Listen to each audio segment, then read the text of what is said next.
আচারটা বানিয়েছিলাম সেটার দিয়ে দিব 4 ভাগের 1 ভাগ।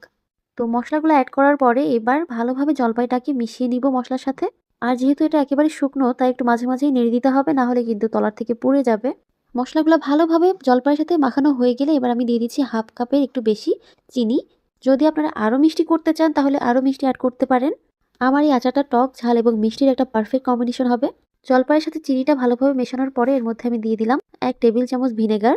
এবার আর কিচ্ছু করতে হবে না, জাস্ট একটা সুন্দর কালার আসা পর্যন্ত আর পানিটা একেবারে শুকিয়ে যাওয়া পর্যন্ত নাড়াচাড়া করতে হবে। চুলার আঁচটা মিডিয়াম রাখতে হবে, না হলে এটা পুড়ে যাবে। আর অবশ্যই এই সময় একটু লবণ আর চিনিটা চেখে নিবেন।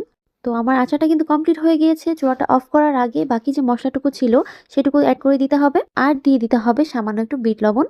ব্যাস, আর মাত্র 2-3 মিনিট নাড়াচাড়া করে এটা চুলা থেকে নামিয়ে নিতে হবে। এই জলপাইয়ের আচারটা যে এত মজা মানে বলার মতো না। এটা একবার না একবার খাইতেই হবে সবার। তাহলেই বুঝবেন যে এটা কতটা মজার।